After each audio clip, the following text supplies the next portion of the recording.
सच्चिदानंद रूपाय विश्वोत्पत्त्यादि Hathaway सच्चिदानंद रूपाय। भगवान कृष्ण कैसा रूप है? तीन शब्दों से मिलकर बनाया सच्चिदानंद, सत चित और आनंद। भगवान कृष्ण के स्वरूप का प्रभाव पहला सत के रूप में, तो यावत जगत जो दिखाई पड़ रहा है इसके कण कण में, अणुओं में, शरीरों में भगवान कृष्ण का ही स्वरूप है और कुछ नहीं। सत्य इस सृष्टि के प्रत्येक कण कण में वो विराजमान भगवान कृष्ण दिख रहे। जब से सृष्टि नहीं थी तब वही सत्य भगवान कृष्ण ही थे। जब ये सृष्टि नहीं रहेगी तो वही भगवान कृष्ण ही शेष बचेंगे। वही सत्य, ये सत्य चित्त शब्द ज्ञान का द्योतक है, ज्ञान का पर्याय। भगवान कृष्ण ज्ञान के भंडार हैं। ज्ञान के भंडार क्या? ज्ञान के स्वरूप हैं, निश्चित कहा गया। भगवान कृष्ण तीनों कालों, भूत भविष्य वर्तमान तीनों कालों में आनंद स्वरूप है, आनंद स्वरूप है। तीनों चीजें सच्चिदानंद रूपाय, योगेश्वर भगवान कृष्ण का स्वरूप सत चित और आनंद से ओ तत्व।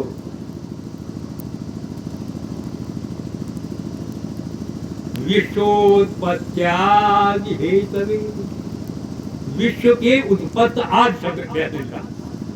विश्वोत्पत्त्यादि हेतवे, एक वो कारण विश्व के सृजन के, विश्व की रक्षा के, विश्व के विनाश के भगवान कृष्ण कारण। विश्वोत्पत्त्यादि हेतवे, वो भगवान कृष्ण जिनका चरणों का स्मरण तापत्रय विनाशाय, दैहिक दैविक और भौतिक तीनों तापों का नष्ट कर देने वाला है। श्री कृष्णाय वयं नमः। ऐसे योगेश्वर योगेश्वरेश्वर भगवान कृष्ण के कमल छुपी चरणों में हम शत शत नमन कर रहे हैं। इसमें एक शब्द आता है, विद्वानों बड़ी व्याख्या करते हैं। कोई कुछ कहता है, कोई कुछ कहता है, तो क्या कहा गया? संस्कृत व्याकरण का जब तक अच्छा बोध नहीं होता है तब तक आनंद नहीं आता है।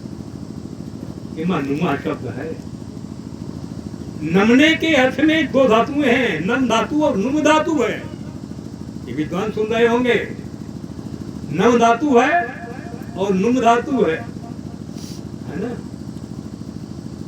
नुम के लट लकार में जो रूप चलते हैं उसके उत्तम पुरुष के बहुवचन में नुमा बनता है। नो तिनुता नोंती, नो तिनुता नोतो, नो नुआ नुआ नुआ।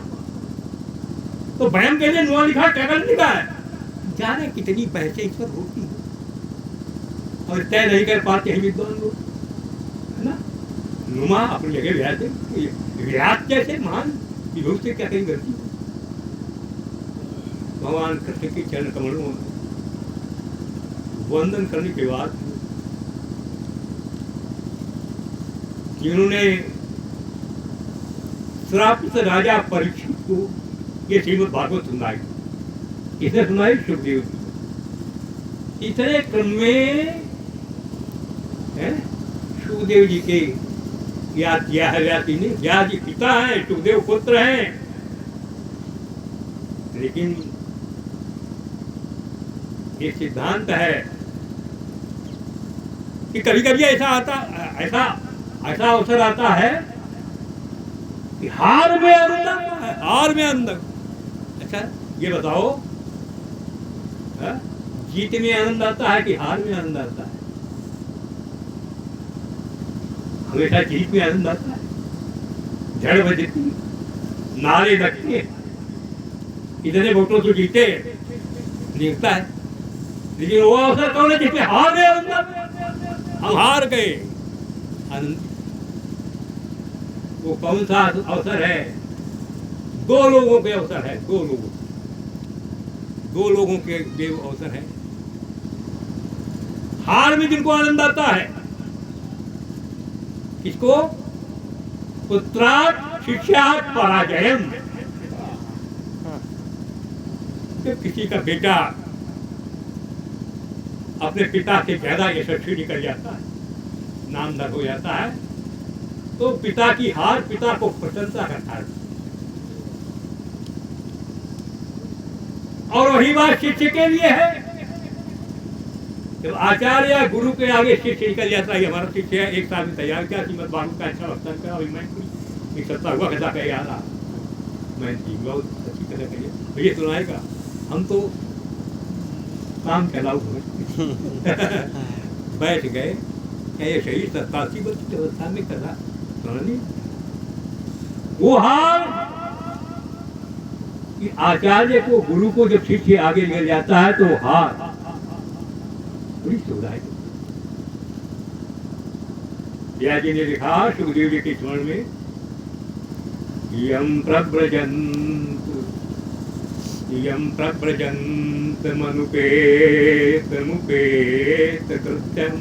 व्यास, यम प्रव्रजन्त मनुपेत मुपेत कृत्यम द्वैपायनो विरह काल सर्वायुभावो पुत्रेति तन्मयतया इतरवोऽभिनेदु तं सर्वभूत हृदयं मुनिमानतु।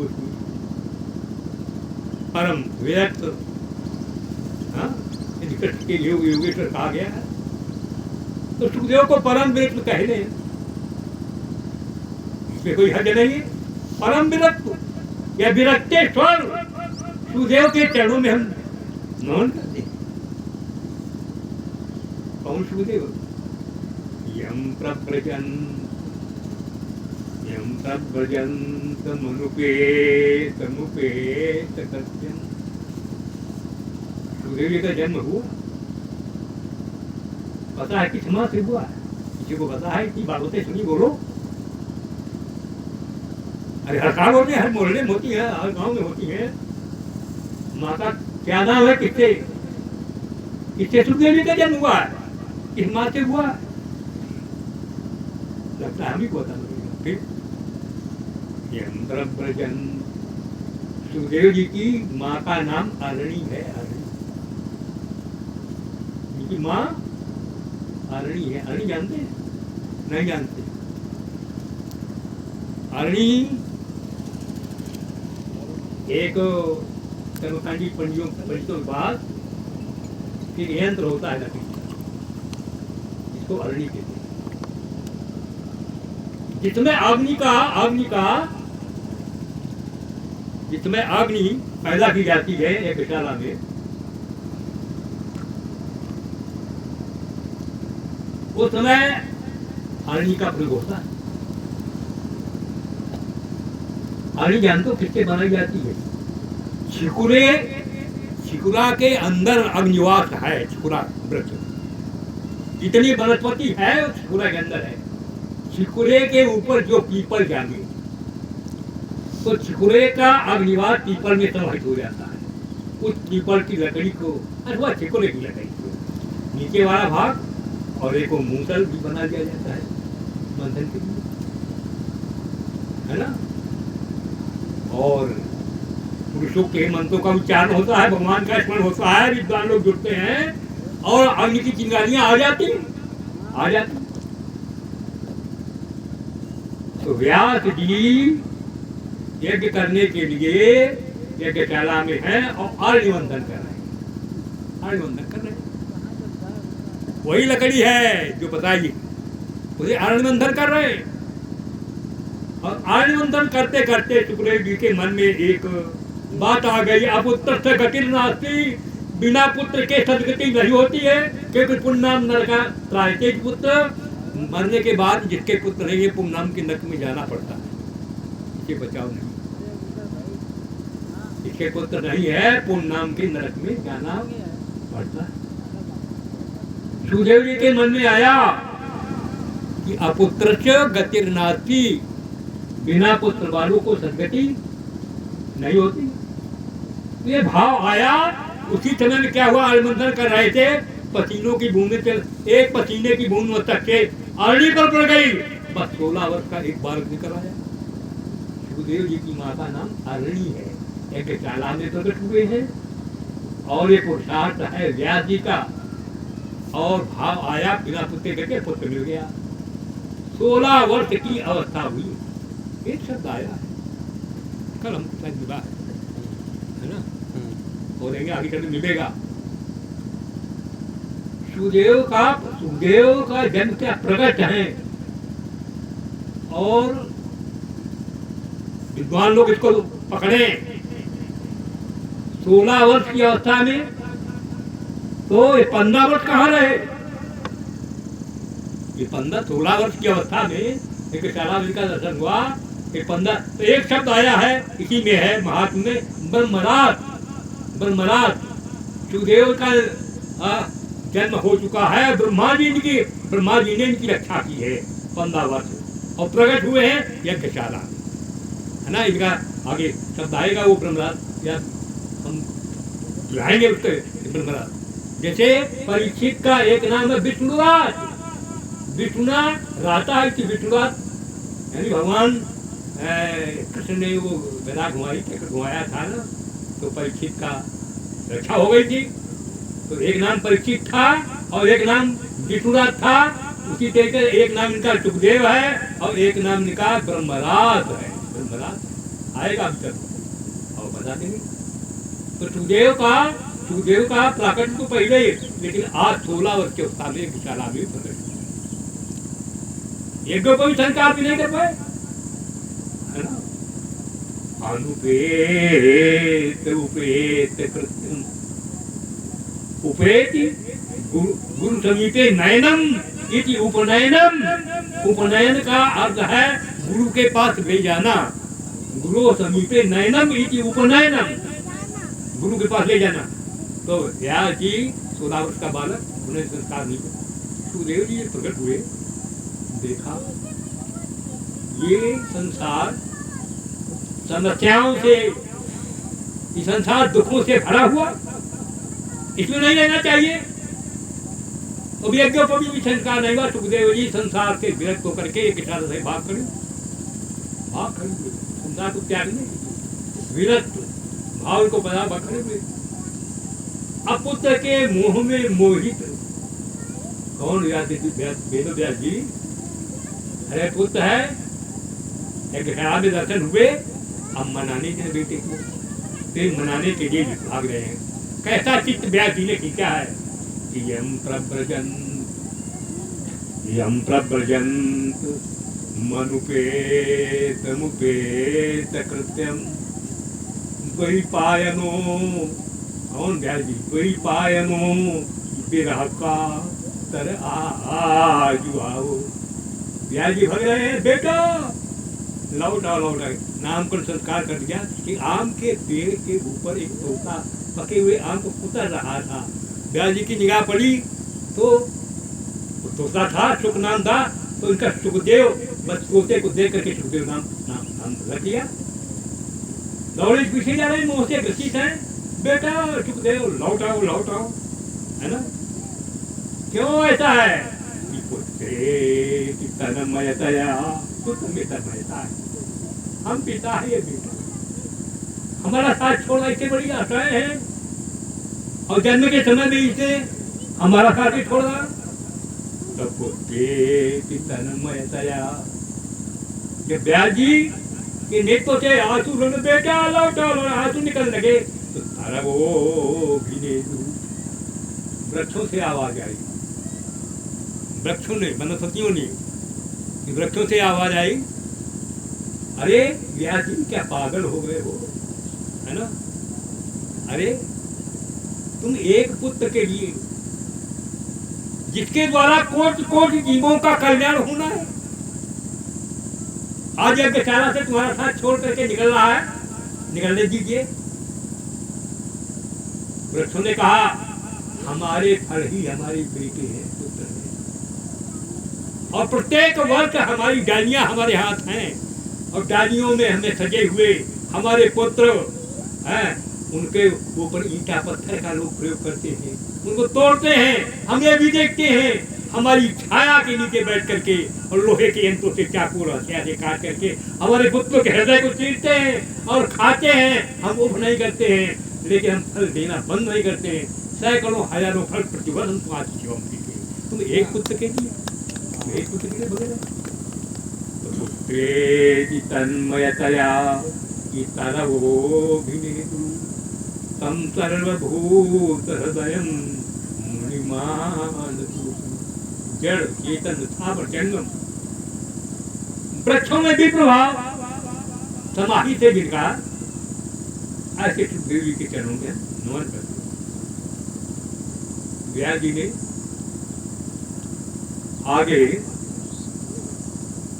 मंगलाचरण करके कथा के क्रम को पढ़ाते हुए एक तीर्थ को याद, एक तीर्थ भारत के तीर्थ को याद किया। कौन सा तीर्थ? नैमिषे सूतमासीनं, नैमिषे सूतमासीनं। नैमिष का, नैमिषारण्य का, नैमिषे सूतमासीनं। तीर्थ लगी हुई है, सूजी विराजमान, जमा लगा हुआ, थोड़ा बहुत नहीं, 88,000 जिसकी अगुवाई रघुनंदन शौनक कर रहे। देखो शौनक कोई साधारण नहीं,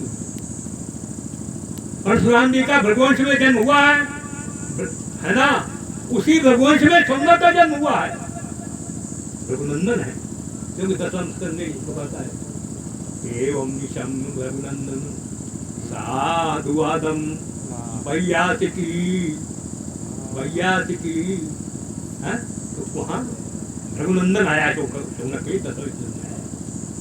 तो भृगुवंशी हैं और भृगु के पुत्र हैं, 88,000 ब्रह्मर्षि हैं, ब्रह्मर्षि 88,000। सूर्य की ऊंची गति, इस देश में ज्ञान का गौरव रहा, ज्ञान की गरिमा रही, ज्ञान का महत्व रहा। सूर्य जी गद्दी पर है, 88,000 ब्रह्मर्षि जिनकी शौनक रघुवाई का नीचे बैठे हुए। नैमिषे सूतमासीनं, देखो ज्ञान की इतनी, ऐसा सोचते हम तो राजनीति नहीं करेंगे, राजनीति बात नहीं करेंगे, लेकिन आ जाता है, पहुंच जाता है ध्यान, क्योंकि जीवन में किया है ना। बता रहे सूर्य जी आसन पर है, 88,000 जी नीचे है, ज्ञान की गरिमा है ना। और ये भी नहीं, आगे श्लोक में है नैमिषे सूतमासीनं अभिवाद्य महामतिम। सूर्य कहते हैं महामतिम, साधारण कहते हैं महामतिम। सूर्य जी महामतिम, उनको अभिवाद्य, उनके चरणों में प्रणाम ब्रह्मर्षि ने किया। आज थोड़ी थोड़ी बातों पर टीकाएं हो रही हैं, जो गहराई में नहीं जा रहे, जिनका ज्ञान नहीं है ना, वो सनातन धर्म की मर्यादा का हनन करने पर लगे हुए। अरे कब हम लोग ज्ञान की, अरे हमेशा पूजा हुई, सूर्य जी ऊपर है और ब्रह्मर्षियों ने उनके चरणों पर प्रणाम किया। नैमिषे सूतमासीनं अभिवाद्य, अभिवादन किया, क्यों? महामतिम। और क्यों प्रणाम किया? इनको एक शौक है, ऋषियों का, किस बात का शौक? बहुत लोगों को अपनी अपनी शौकन होती है, ऋषियों का कौन सी शौक है?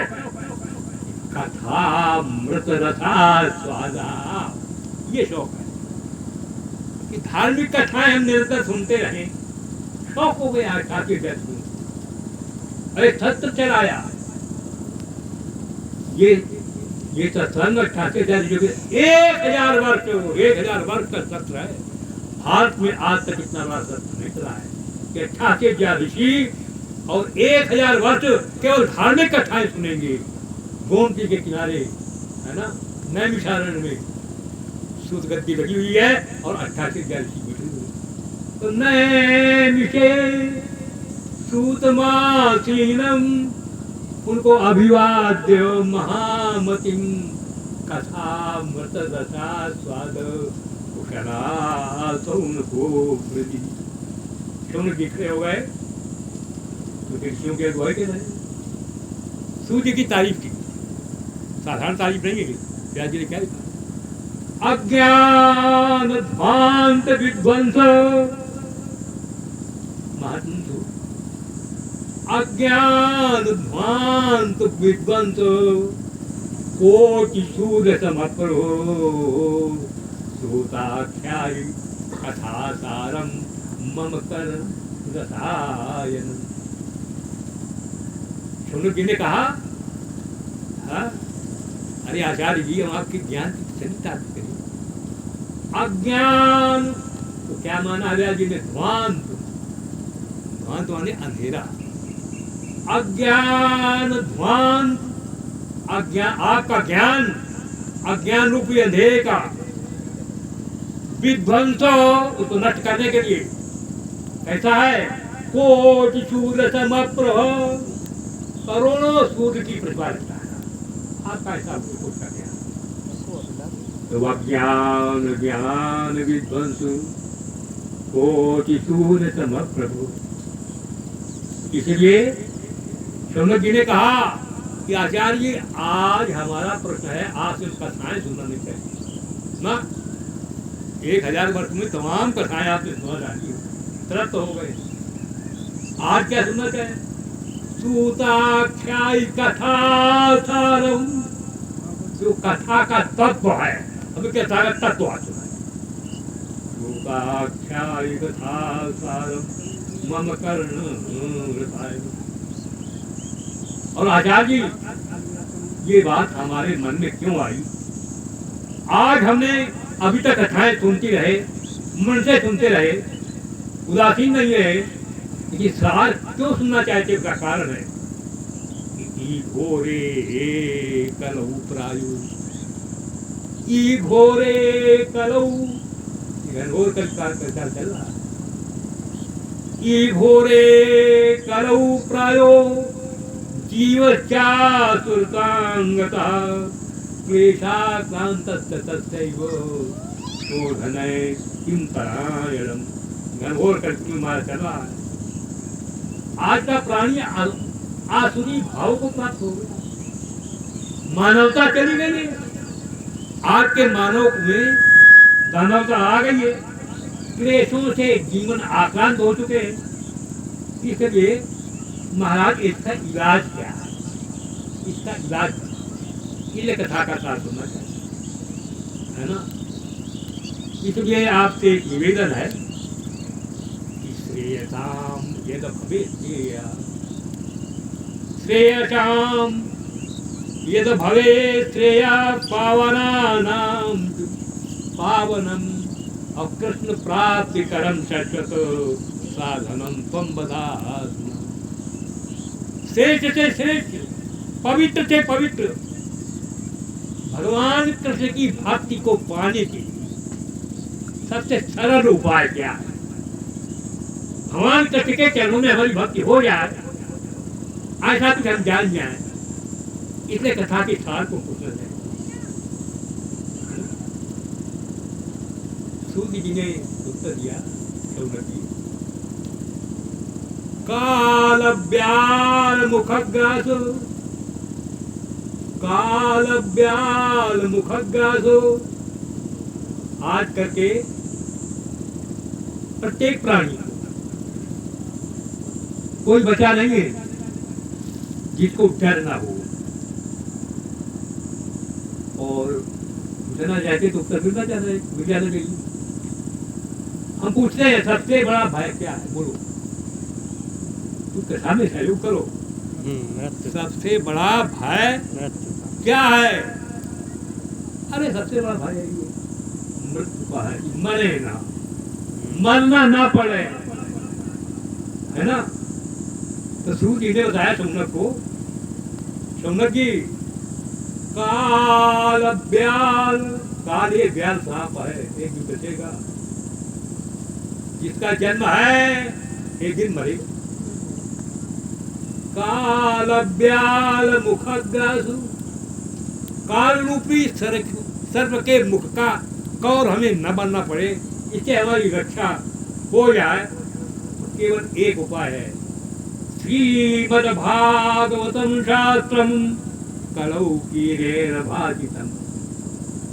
मृत्यु से बचाने के लिए, मृत्यु से बचने के लिए श्रीमद् भागवत का श्रवण, श्रीमद् भागवत का श्रवण ही बचा सकता है, दूसरा कोई उपाय है। ये भी सूर्य ने कहा, इससे सरल ए तस्मात् अपरम किंचित दूसरा कोई साधन है ही नहीं। लेकिन एक बात बताऊं,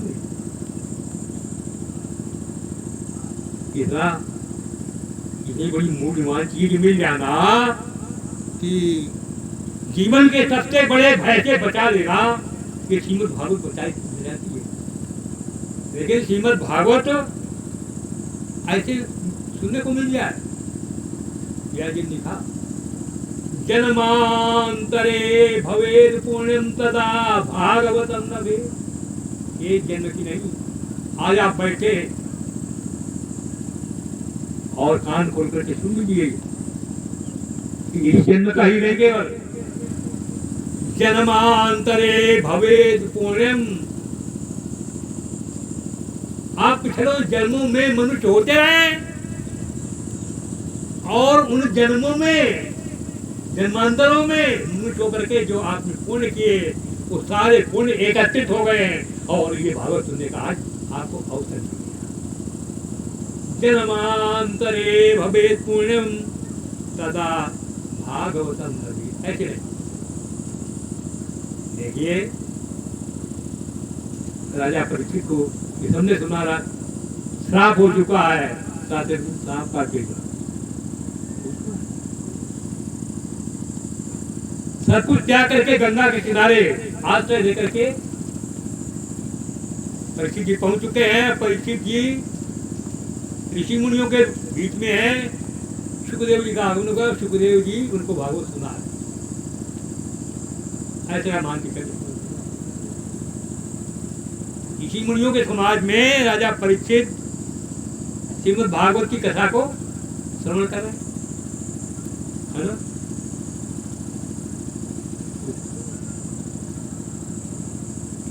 क्या हुआ, ये कथा हो रही गंगा की,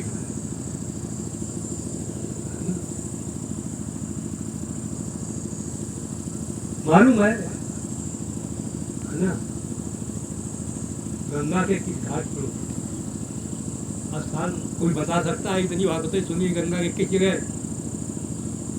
परिस्थिति ने भागवत सुनी, बोलो। हाँ हाँ, बहुत बढ़िया उत्तर दिया,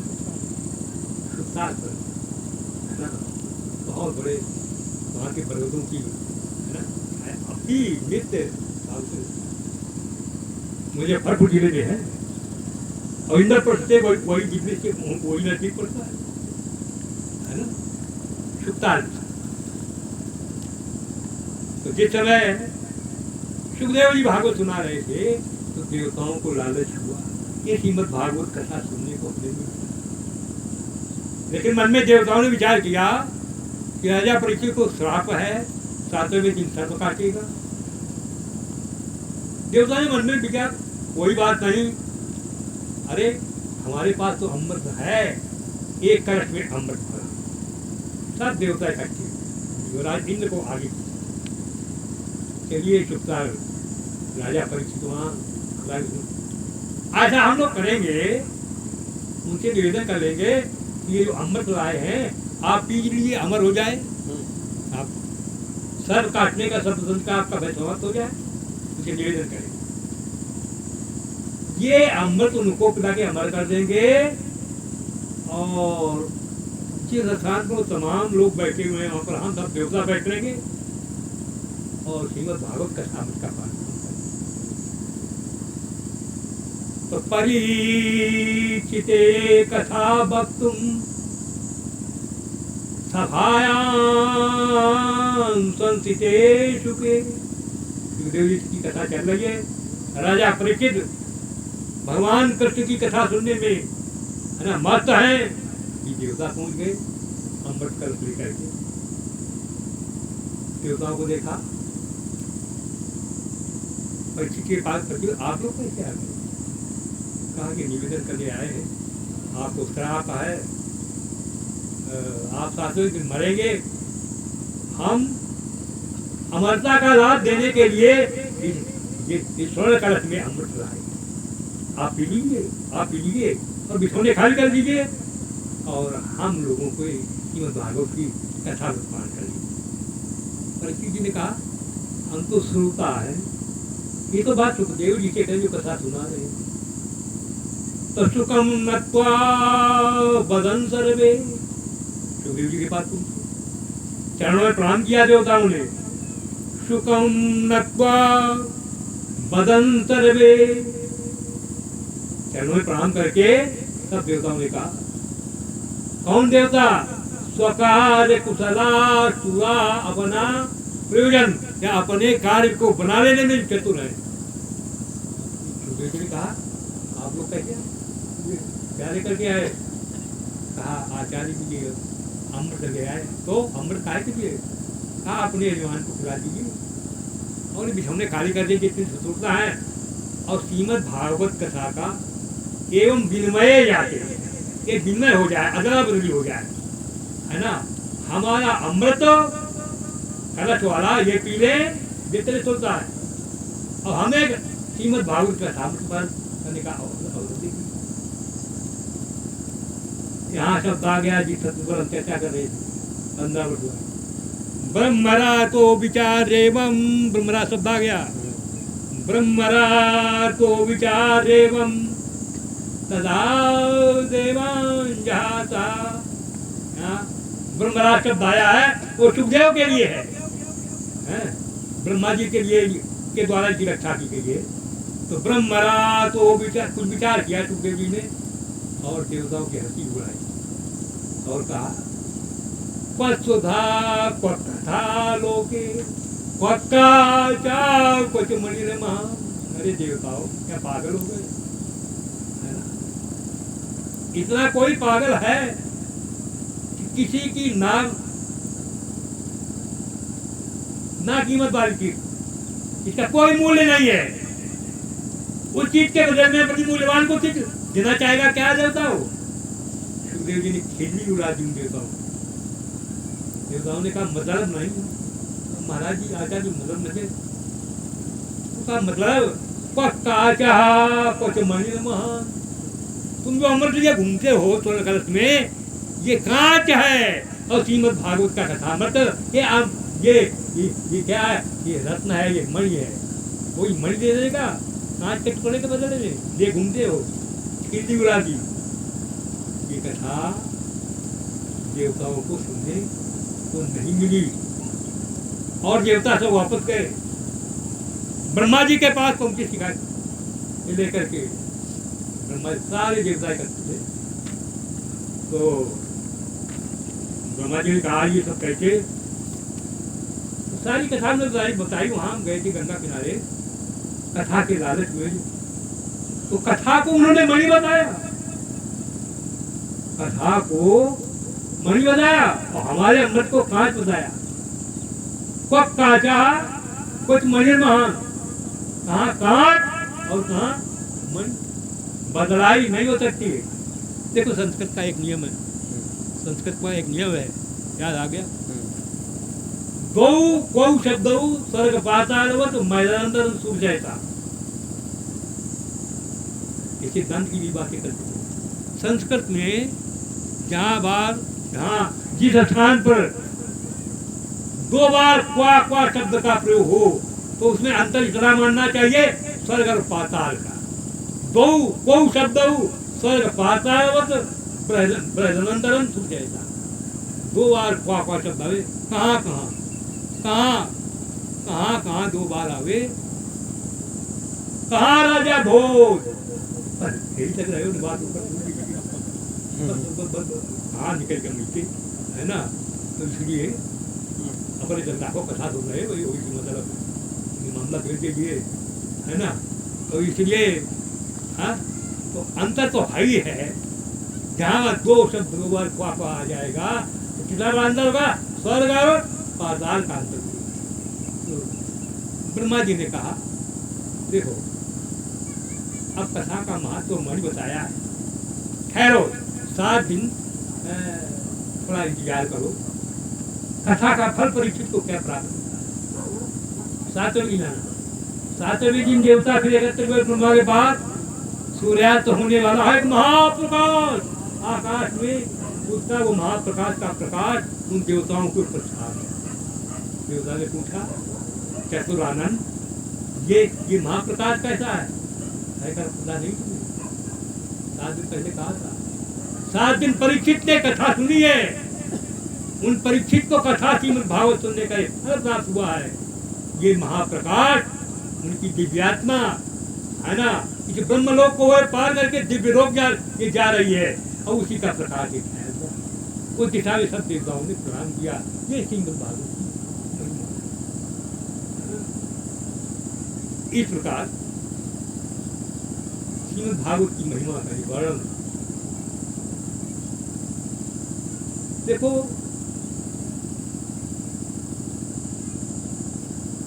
कितने पुराण हैं, कितने पुराण हैं, 18 हैं।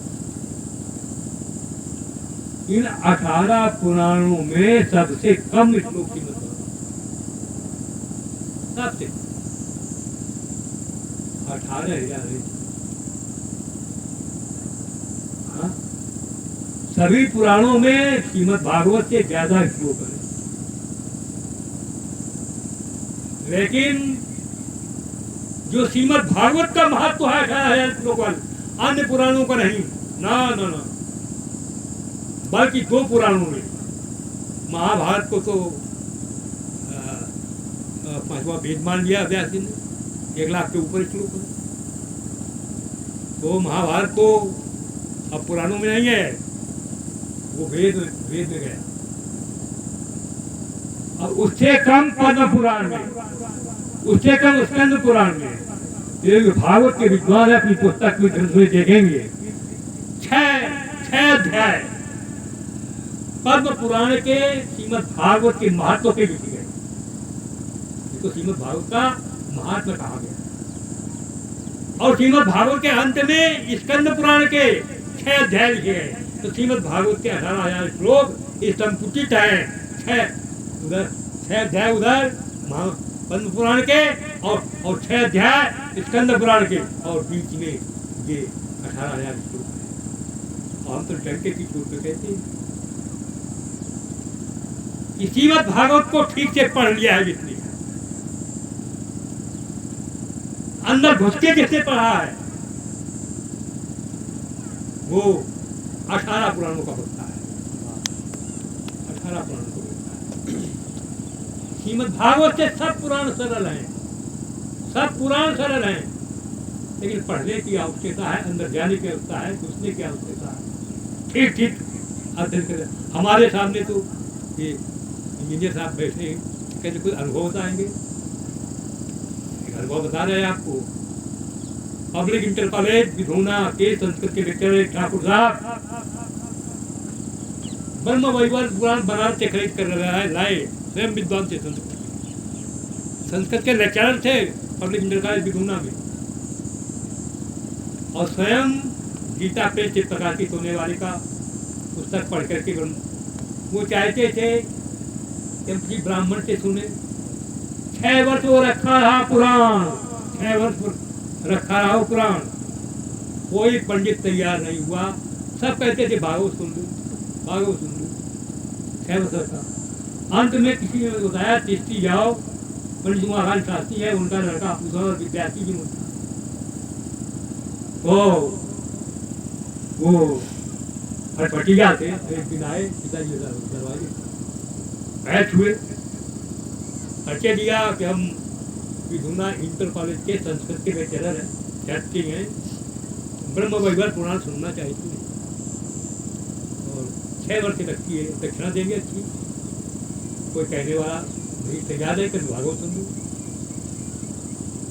पिताजी की भागवत सीतापुर में थी, तो पिताजी ने कहा न ब्रह्म वैवर्त पुराण हमारे पास था न घर में था, वो ब्रह्म वैवर्त पुराण बनारस से लेकर के आए थे, हरीश के मुख्य बात की। पिताजी ने कहा कि रजना तुम जाओगे कि हम जाए, वो बाबू छोड़े न। हमने ब्रह्म वैवर्त पुराण देखी न कितने श्लोक हैं, है ना। पिताजी बोल के रजना तुम जाओगे और वहां चले कि हम जाए, हमको पिताजी घर क्या।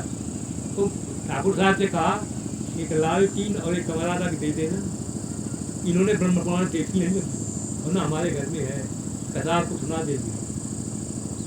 ये कथा पढ़ के सुनाएंगे, रात में पढ़ करके दोपहर तक कितना सुनाना होगा सुना देंगे, दोपहर में पढ़ करके शाम को सुना देंगे। 9 दिन की कथा है और बहुत अच्छी दक्षिणा मिली, 9 दिन में बड़ी तारीफ वहाँ हो गई। तो श्रीमद् भागवत का जितने ठीक ठीक अध्ययन किया है, श्लोक बद्ध जितने अध्ययन किया है, ये गहराई में कूदा है, वो सारा पुराण वक्ता। अन्य पुराणों में केवल कथानक है, इतिहास है, लेकिन श्रीमद् भागवत के अंदर जो स्तोत्र है ना, जो सिद्धांत है, जो गीत है ना, जो अध्यात्म है, तो श्रीमद् भागवत के मुकाबले किसी भी पुराण के नहीं। मालूम है इस पुराण को सबसे पहले ये कहाँ सुनी गई और किसने सुनाया? एकदा ही विशालायाम चत्वारो ऋषयो मला सत्संगार्थम समायाता ददृशो सत्तना। एकदा ही विशालायाम, एकदा एक बार की बात, विशालायाम, विशाला नगरी जानते हो किसको कहते हैं? बद्रीनाथ से आए हैं, बद्री विशाल भी कहते हैं। एकदा ही विशालायाम चत्वारो ऋषयो मला, 4 ऋषि अमला, जिनके अंदर कोई दोष नहीं। कौन? ब्रह्मा के पुत्र कौन? सनक, सनंदन, सनातन और सनत कुमार। ये सत्संग के लिए पता, हिमालय पर सत्संग के लिए आए हुए, सत्संग के लिए आए हुए, घूम रहे, भ्रमण कर रहे। देखा उधर से देवर्षि नारद बुला लिए हुए, नारायण का नाम नारद दिया है। नारद ने चारों कुमारों को, ब्रह्मा के पुत्र हैं, ज्येष्ठ हैं, प्रथम नारद से ज्येष्ठ हैं ये। नारद ने प्रणाम किया चारों कुमारों को, लेकिन नारद के मुख के ऊपर आज जो उदासीनता है वो कभी भी चारों कुमारों नहीं देखी। तो चारों कुमारों ने नारद जी से पूछ दिया कि कथम ब्रह्मन् दीनमुखा चिंता कथम ब्रह्मन्, अरे ब्रह्मर्षि जी, कथम ब्रह्मन् दीन मुखा, आज चेहरे पर उदासी क्यों है? लगता है कुछ चिंता तुलोम, आपको कहीं किसी कोने से बड़ी चिंता आ गई। त्वरितम गम्यते, जल्दी जल्दी कहाँ जाए? आपका आगमन कहाँ से हो रहा? नारद ने प्रश्नों का जवाब दिया। कहा अग्रजो आम तु पृथ्वी तो ज्ञात्वा सर्वोत्तमामिति, आम तु पृथ्वी तो, इस समय मैं पृथ्वी पर की यात्रा कर रहा। अच्छा, आप पृथ्वी पर की यात्रा, आप कहाँ गए पृथ्वी पर? मैंने भारत भ्रमण किया। भारत भ्रमण, पृथ्वी पर गए, भारत भ्रमण किया, बहुत अच्छा। देखिए ये बताओ भारत में कहाँ कहाँ गए? तो नारद जी ने जवाब दिया, पुष्करम च प्रयागम तो काशीम गोदावरी तथा। पुष्कर क्षेत्र गए, प्रयाग गए, काशी गए, गोदावरी गए, हरि क्षेत्र गए, कुरुक्षेत्र गए, श्री रंगनाथ गए, शेषकुंड रामेश्वर का दर्शन किया। लेकिन भगवान किसी जगह गए ना पश्चिम को कृतिक्षरम, कहीं शांति नहीं मिली, न कहीं दया है, न कहीं दान है, न कोई धर्मनिष्ठ है। केवल पेट का सवाल लोगों के सामने है, पेट भर जाए किसी तरीके। उदरम भरिणो जीवा, केवल पेट के सवाल को लेकर के जीवित है लोग। घरों में गए, घरों में जाकर के मैंने स्त्रियों की मिल्कियत देखी, कुछ नहीं मालिक की माँ की लेना है, माँ की लेना है, बुआरी खाड़ी अच्छी है माँ की, वो माँ की नहीं मिली है। अरे माँ की और हारा जो होती है पुरुष के पक्ष में है, माँ आनंद का है कोई, वो नहीं मिली है, वो अटकी है। भीतर की आवाज है, ख्याल को बुद्धि कामकाज में सारे की तरह की बरीता दी। कामकाज हो भैया को बोला, इसे बता देंगे भैया को बोला, भैया जय कहाँ देखा है ना। यहाँ तक की समाज की दुर्दशा हो रही है। लाल जी बता रहे हैं चारू कुमार को, कन्या विक्रयणो लोभा लोभ कारण कन्याएं बेची जा रही इस तरीके। हाँ, किसी के हृदय में न दया है, न किसी के हृदय में दान। न योगी नहीं वसित हुआ, न कोई योगी है, न कोई सिद्ध है, न कोई ज्ञानी है। कल दावानल के द्वारा, कल गुरु की दावानल के द्वारा समाज जुड़ता जा रहा है। इस तरीके नाथ जी ने आगे बताया, भारत भ्रमण कर रहे थे महाराज, हम वृंदावन पहुंचे। जब वृंदावन पहुंचे तो वहां एक बड़ा आश्चर्य है। वहां एक नौजवान स्त्री बैठे रो रही थी और उसके बगल में दाहिने बाएं दो बूढ़े अचेत पड़े। सब स्त्रियां उसके ऊपर पंखा कर रही थी, पंखा कर रही थी। तो जब हम वहां के वृंदावन में निकले, समाधि जी देखा, यद्यपि स्त्री से हमारा कोई परिचय नहीं, कभी देखा नहीं, लेकिन पता नहीं उस स्त्री ने हमें कैसे पहचान लिया।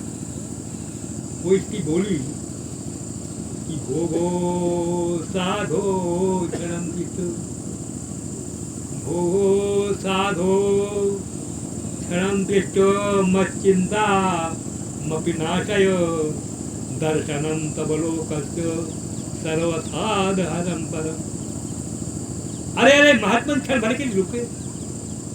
नारद जी बता रहे हैं चारों कुमारों को, इसकी हमसे बोली, अरे महात्मा क्षण भर रुके, है ना, हमारी चिंता को हाँ दूर कर दीजिए। नारद जी रुक गए। थोड़ी देर में इसकी बोली, अरे महात्मा आपका दर्शन बड़ी बड़ी समस्याओं को हल कर देने वाला। नारद ने कहा हमें बड़ा आश्चर्य हुआ, हमने इसी को देखा नहीं कभी, और इसकी हमारे प्रभाव को भी जानती है। हमसे बोली दर्शनम तो लोकस्य सर्वथा हरम परम, कि ईश्वर आपका दर्शन दर्शनार्थी के बड़े से बड़े पाप को नष्ट कर देता है। हमें रुकना पड़ा। हमने कहा देवी बद देवी सभी सारम, बड़ी कहानी बताओ, तुम कौन हो, हम नहीं जानते। वो इसी बोली बड़ा दुख है, आप महात्मा कह रहे हैं हम तुम्हें नहीं जानते। अरे बेटा अपनी माँ को भूलना है, आपको अपने को माँ बता रही है बेटा। इसलिए कहा मैं भक्ति हूं और तुम भक्ति के प्रचारक हो, तुम भक्ति के प्रचारक, इसलिए मैं माँ हूं और तुम बेटे। नारद जी ने कहा अपनी कहानी बता। भक्ति बोली, अहम भक्ति इति ख्याता इमौ में तनयौ मतौ। बाकी मेरा नाम है, और जो बूढ़े हैं ये मेरे बेटी हैं। अरे आप जवान और बूढ़े, तुम्हारे बेटे, उनके नाम क्या है? ज्ञान विज्ञान नामानो। ये दाहिनी ओर लड़के का ज्ञान नाम है, बाई ओर का विज्ञान नाम है। बुढ़े कैसे हैं? काल योगेन, समय की गति से बुढ़े हो गए। समय की गति कैसी? इसकी बोली हम पूरी कहानी अपनी बताएं। उत्पन्ना द्रविणेशा हम वृद्धिं कर्नाटके गता। हमारा जन्म द्रविड़ देश में हुआ, तमिलनाडु। बाकी कह रही हमारा जन्म तमिलनाडु में हुआ। तमिलनाडु में बाकी नहीं तो परिचित किया। किसी भी संप्रदाय के जितने भक्ति, चाहे रामानुजाचार्य हो, चाहे शंकराचार्य हो, चाहे निम्बार्काचार्य हो, चाहे संत एकनाथ हो, संत तुकाराम हो, तमिलनाडु के संप्रदायों के बाद तमिलनाडु में जो भक्ति का स्वरूप है वो अपने उत्तर भारत में नहीं। बने हुए मकान के अंदर कोई कभी जूता चप्पल नहीं लिया। वो गृह मंदिर है, गृह मंदिर है। जूता चप्पल जीवन भर बाहर उतारी जाएगी। मकान के अंदर कोई जूता चप्पल नहीं मिल जाता। वो तमिलनाडु भक्ति बता रही। उत्पन्ना द्रविड़ेशा हम, तमिलनाडु में हमारा जन्म हुआ। बढ़ोतरी कर्नाटक में हुई। कर्नाटक में भी अच्छे थे। आगे कोची तो महाराष्ट्र में कोची तो कहीं नहीं। हम भी जवान थे, हमारे बेटे भी जवान। आगे भक्ति में कहा गुर्जरे जीर्तांगता, जब गुजरात में पहुंची, मालवा कहा जाता है, गुजरात मालवा कहा जाता है, आप भी कहा जाता है। गांधी पटेल मोदी सब उनके हैं, वो मालवा। तो भक्ति बता रही है जब हम गुजरात में पहुंची तो एक परिवर्तन आया। परिवर्तन क्या आया? हमारे दोनों, हम भी बूढ़ी हो गई और हमारे पुत्र ज्ञान वैराग्य बिल्कुल बूढ़े हो गए। आगे यात्रा हिम्मत बांधी, साहस बांधा, आगे बढ़ी। वृंदावन का हमने नाम सुना। वृंदावन में पंखी आई नहीं, पर रखे नहीं। तो एक आकस्मिक परिवर्तन हुआ कि हमारा बुढ़ापा शुरू हो गया और हमारे बुढ़े के अच्छे पड़े ज्ञान वैराग। इनके नाम लेने के दिखा रहे हैं, कोर्ट में नहीं आ रहे हैं। देवर्षि आप है ना। बाकी बताया वृंदावनम पुनः प्राप्त और नमी स्वरूप। वृंदावन में है, वृंदावन में भक्ति जो स्वरूप है उसके मुकाबला करने वाली का कोई भारत में स्थान नहीं। आज भी राधा राधा राधे राधे राधे राधे राधे है ना। सुबह से शाम तक जिस गली में घूमो राधे राधे राधे राधे। अभिवादन है तो राधे राधे, भोजन है तो राधे राधे, यात्रा है तो राधे राधे। बाकी का कोई मुकाबला वृंदावन का है नहीं। एक बार कबीर से कहा गया, कबीर के भक्तों ने कहा कि आप अपनी कविता में, कबीर ने दोहे बनाए, तो वृंदावन की भक्ति का वर्णन है। कबीर ने कहा वृंदावन की भक्ति हमारे पास की, हम नहीं कविता करते। उनके भक्तों ने कहा, केलों ने कहा नहीं गुरु हिम्मत बांधो, कुछ तो लिखो। एक है दो बार लिख करके करना, एक है दो बार का। कबीरा कबीरा क्या कहे? कबीरा माने कबीर और कबीरा माने कविता। कबीरा कबीरा क्या कहा है, जा यमुना के तीर एक एक गोपी के मुँह बह गए कोटि कबीर। एक एक गोपी के प्रेम वर्ण कर लेंगे, हमारे समान करोड़ों कवि यमुना की धारा में निकल गए बह गए, कहाँ लगे कहाँ नहीं लगे हमने नहीं माना। देवर्षि नारद ने कहा कि वृंदावन की मिट्टी का प्रभाव है, भक्ति तुम्हारी निखार आ गया। भक्ति ने कहा हमारे बेटों को दिखाओ। नारद जी ने नाम ले ले करके ज्ञान जागो वैराग्य जागो, एक बार नहीं अनेक बार। जब नींद नहीं गई वेद मंत्र बोले नारद ने, वो बेटे नहीं जागे, गीता पाठ किया है ना, गीता पाठ कर रहे था। जब गीता पाठ किया तो कुछ थोड़ा सा आके थोड़ी जमाई भी बैठ गए, तो बैठ गए।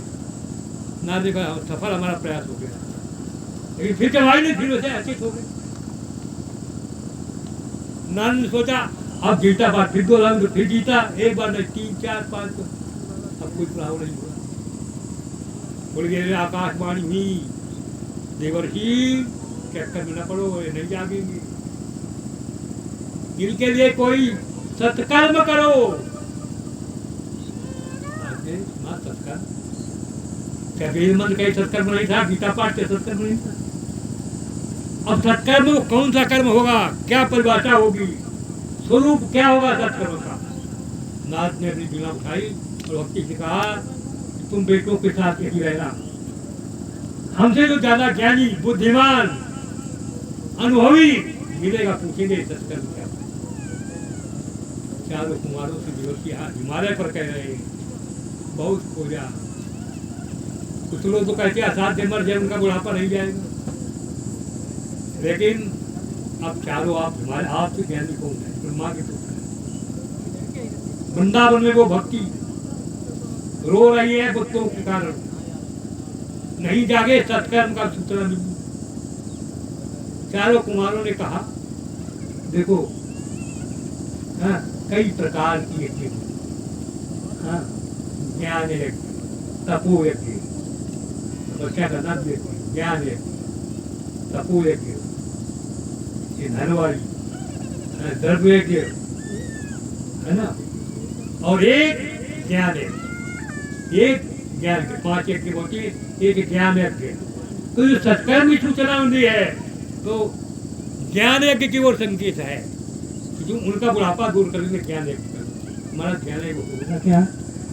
श्रीमद् भागवतालापा ज्ञान यज्ञ, श्रीमद् भागवत की कथा सुनाना ही ज्ञान यज्ञ है।